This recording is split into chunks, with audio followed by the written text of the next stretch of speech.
Hi all, Eric here. Are you looking for high performance, either from yourself or those around you, perhaps teammates, colleagues, or the organization? I'm going to share with you in these videos 5 different practices that I happen to keep on the shelf ready at hand that are easy to work with to create high performance, either the best in yourself or the best in your teams and organization. In today's video, I'm just going to cover one of them. First touch expectations, first touch communications. And I'm going to cover these other 4 in future videos, so be sure and check those out if you like them. First touch expectations and first touch communications. This is a set of practices that are easy to take hold of and start to aim at satisfaction. Not just producing satisfaction, whether it's in those you report to, those that report to you, making sure you're highly coordinated with your colleagues. It also means for end clients and customers of the organization and making sure that people are in a good spot. Because when people are dissatisfied, all of a sudden you get those hair on fire moments that we all have to respond to where we're dropping everything and being reactive rather than productive and proactive in everything we do.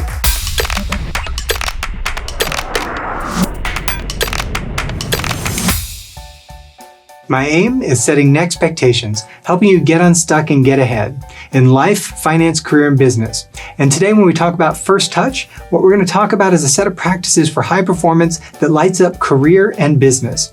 In career, to help you get unstuck or get ahead, and in business, to make sure that you're shortening the cycle times to success. We all get intuitively we want to keep people happy. Whether it's the people we report to, the people who report to us, the customer or client, we get that much. And yet, why is it so often things go wrong? What happens when things go wrong? People are frustrated, they're dropping what they have to do, they're racing to take care of things reactively, and all the value gets lost in what we're trying to accomplish. That's what we want to avoid. Let's look at the mechanics of this for just a second to better understand what causes satisfaction or dissatisfaction. Overwhelmingly, the root cause of satisfaction or dissatisfaction, I find, comes from expectations. How did people think things were going to go? And they have lots of different sources of expectations. Perhaps they had expectations for what something should cost, or the quality wasn't there, or they expected it done by a certain time, or they expected it in a certain place, or they expected a certain standard of care. There's lots of different places expectations can come from. And at the end of the day, what people are going to do is they're going to use their expectations and they're going to measure it. And what they're going to do is they're going to say, okay, I expected one thing, and now what I want to compare it to is outcomes. And if what actually happened was lower than what was expected, now what you have is dissatisfaction. And if that's what produces dissatisfaction, let's look at what produces satisfaction. There, basically, all you have to do is align them. If what people expect and the outcomes that were produced are the same, well then generally speaking, people will be satisfied. If you're able to actually outperform and the outcomes exceed the expectations, generally speaking, people will be exceedingly satisfied. Hence the proverbial strategy, under-promise, over-deliver. So those are the mechanics, and when everything's going well, everybody's happy. I want to focus instead on what happens when things aren't going well, and the outcomes didn't produce what was expected, and now people are dissatisfied. And more importantly, how do we avoid that?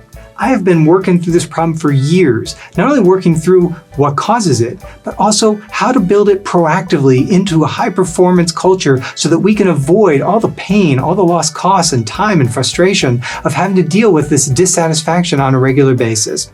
And what I learned and where I learned it came from one of the most unlikely of places. So there I was, of all places, on the field of my son's soccer game.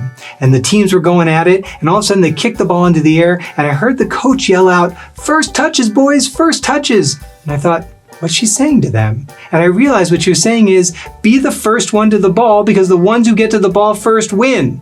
And that's when I realized the same thing is true for avoiding dissatisfaction.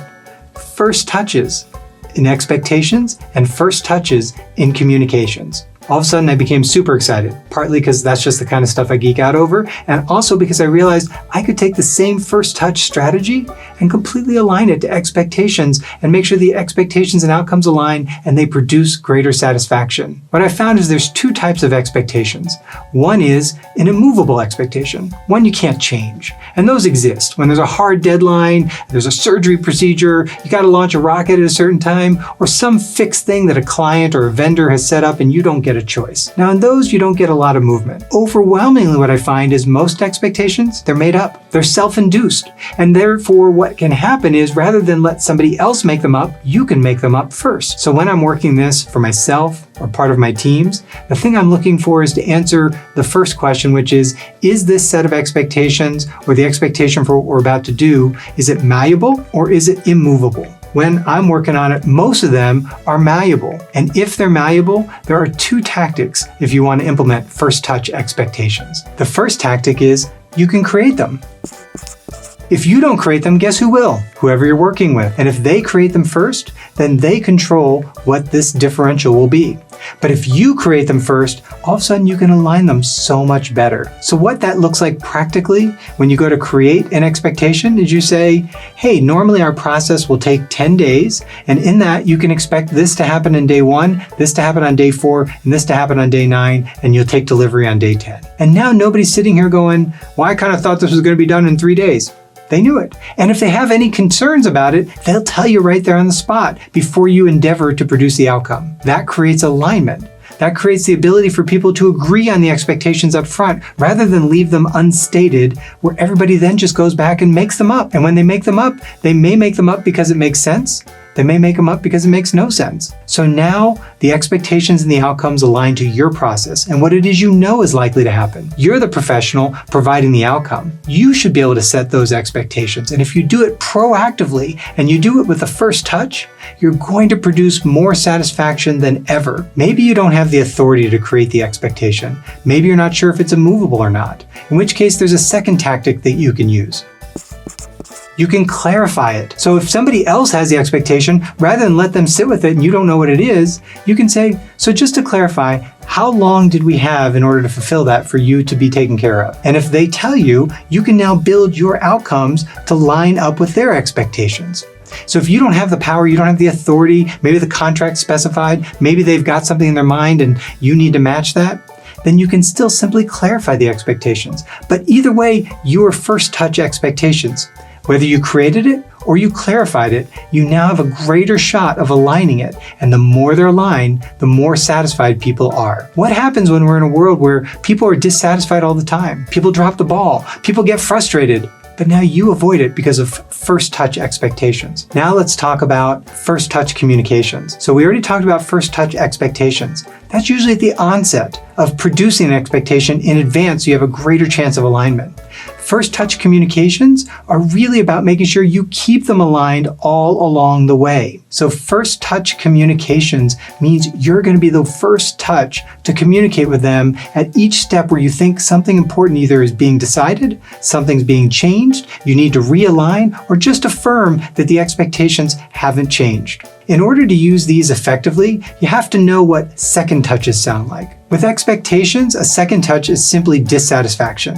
With communications, a second touch sounds much more like, hey, I just wanted to check in, how's that going? Hey, I thought this would be done by now. Oh, if I had only known that, I would have made different plans.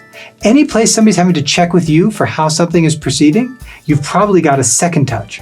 You can take proactive choices, put it in your calendar, put it in your process to make sure that if you know you have a 10-day project, you know you have a 1-month project, what are the different touch points you can create for first touch communications? First touch expectations to start out in a good spot, and first touch communications to keep it in a good spot all along the way. If you want a next level tip on first touch communications, personalize it. Everybody gets those text messages that are automated reminding you of your appointment. Those are first touch communications for sure. And make sure that people are on time to their appointment. They do it for them. To the extent that you can personalize the communications, let them know that they were always first on your mind, you're going to be even more successful with first touch communications. So what I call first touch expectations and communications, or what I like to call in short, first touch XCOM, is the first practice of a high performance team. Whether it's high performance for you or high performance for your organization, I think you're going to find you'll get unstuck, get ahead, and close the cycle times to success. If you're tired of being whipsawed around to reactive putting out fires from dissatisfaction, try on first touch expectations, first touch communications as your strategy and practice in your organization or your career, or as I like to call it in short, first touch XCOM. one of a 5-part series of high performance I'm creating to help you get unstuck and get ahead. Feel free to leave me comments below, like the video, or subscribe for alerts when I create more of them. In the meantime, set NEXTpectations. If you're looking to avoid all of the pain that comes with dissatisfied customers, dissatisfied colleagues, and you want to produce satisfaction on a regular basis, I have 5 practices for high performance, and the one I think that fits the best here, okay, very funny. Who took the first touch XCOM?